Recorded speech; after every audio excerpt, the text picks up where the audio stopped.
युतीचे सरकार पुन्हा एकदा म्हणजे दुसऱ्यांदा स्थापन झालेलं आहे, तर त्या संदर्भातल्या टॉप 9 बातम्या।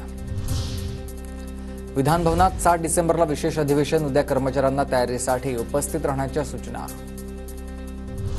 मंत्रिमंडळ विस्ताराची चर्चा पूर्ण झाली आहे। नागपूर अधिवेशनाआधी मंत्रिमंडळाचा विस्तार होईल। मंत्रिमंडळ विस्तारावर मुख्यमंत्री देवेंद्र फडणवीसांचं वक्तव्य।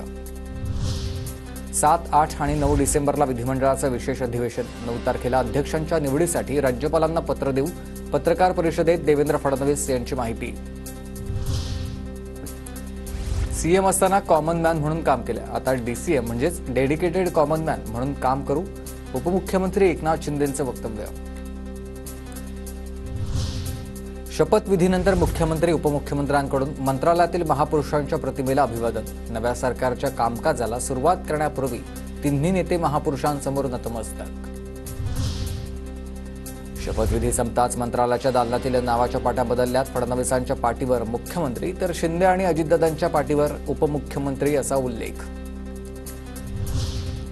उपमुख्यमंत्री पदाची शपथ घेताच शिंदेंकडून ट्विट प्रोफाईलमध्ये बदल करण्यात आलाय। शिंदेंच्या ट्विटर बायोमध्ये उपमुख्यमंत्री महाराष्ट्र राज्य असा आशय। फडणवीस पुन्हा येतायत याचा आनंद आहे। देवेंद्रजी लोकहिताचा निर्णय घेतील, जिद्द आणि चिकाटीमुळे ते या पदावर आहेत। मिसेस मुख्यमंत्री अमृता फडणवीसांचं वक्तव्य।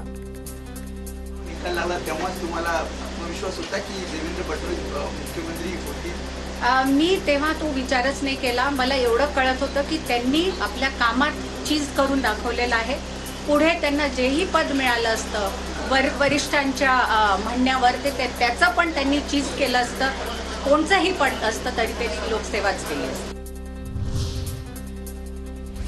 पुढील 5 वर्ष सरकारच्या चांगल्या उपक्रमांना पाठिंबा असेल। राज ठाकरेंकडून ट्विट करत महायुतीचं अभिनंदन। तर फडणवीसांना 2019ला संधी मिळायला हवी होती असं म्हणत उद्धव ठाकरेंवरही निशाणा।